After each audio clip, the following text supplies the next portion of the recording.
G'day guys, it's Hugo from Depot here. I'm a tour guide who is teaching you about Australia's most loved food.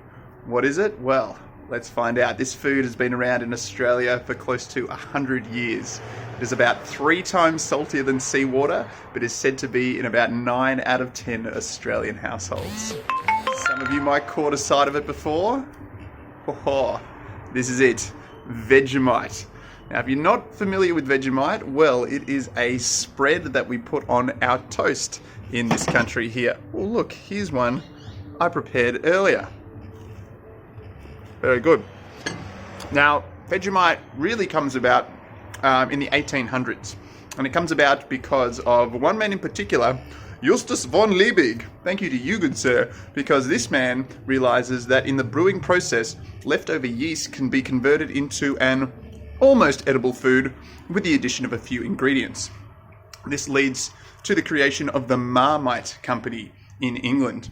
Now, Marmite, when it was first produced in the 1900s, early 1900s, proves pretty successful.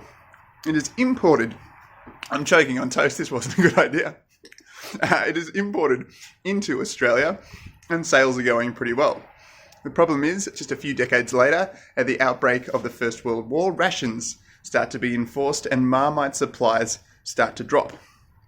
Well, there's an opportunity now for an Australian company to create its own salty yeast extract. So a chemist is employed. His name is Cyril P. Callister, and with a bit of salt, a bit of kind of vegetable spices, he gets that expired yeast from his local brewery and puts it into a jar. Now, even today, that same brewery is responsible for giving the yeast to the Vegemite Corporation to create that product. This is one of the beers that is still coming out of that brewery today in Abbotsford, and today there's about 100 tons of fermented yeast extract that is sent every day to make Vegemite. That's how much we love it here. Now, here's the thing about Vegemite. It is a product that we love today, but it wasn't always the case. In fact, Vegemite nearly could have died in its first few years because sales weren't great. Especially when Marmite came back into the market, sales of Vegemite were very slow. One idea that the company had to improve sales was a name change, because the original name had been chosen out of a hat as a competition. Vegemite, pretty good name, right? Well, they wanted to change the name to Parwil, P-A-R-W-I-L. That's exactly what they did. The reasoning being, if Marmite, Parwil. See what they did there? Very funny. It didn't work. Luckily, they changed the name back, and slowly over the next few decades, the appreciation for Vegemite begins to grow. It particularly comes about in the Second World War, where rations of Vegemite are put in the soldiers' ration packs. And as the kind of appreciation grows abroad with the soldiers, it also does back here. It really helps in the 1950s, where a very famous jingle is created called Happy Little Vegemites. I'm not going to sing it for you because I'm going to absolutely ruin it. But needless to say, almost every Australian knows that Vegemite puts a rose in every cheek, as that song goes.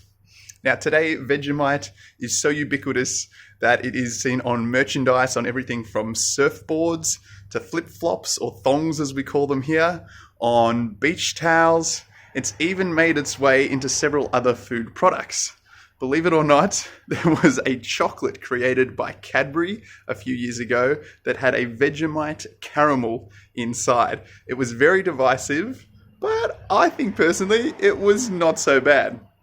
But this spread is very divisive amongst people. I mean, most Australians will love it, but the rest of the world, they're not really sure what we're doing. Barack Obama has had Vegemite and said it tastes horrible, right? Tom Hanks recently got in some strife because he was seen posting a picture to his Instagram with some Vegemite toast and saying, "Thanks very much, Australia." The problem was he had smeared on the Vegemite far too thick. Every Australian will know that it's only a thin layer of Vegemite you need on that toast. Otherwise, that kind of salty flavor is going to overpower. And he had thousands upon thousands of replies telling him that he'd stuffed up making Vegemite toast. So here's the tip for you. Don't put too much Vegemite on. Now, so popular is Vegemite that there have even been products created with questionable links to this salty spread. Now, I'm talking about one particular product here. It is a bong, right?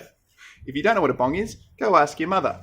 But needless to say that marijuana is illegal in this country, but we still have Vegemite bongs. It just goes to show how proud we are of our national food. Well, I hope you've enjoyed this episode. If you have, please subscribe to see more content like this. We're a small company, so any kind of subscribing or sharing of this video means a lot to us here at Depot. Thanks very much for watching, and we'll see you on another episode soon.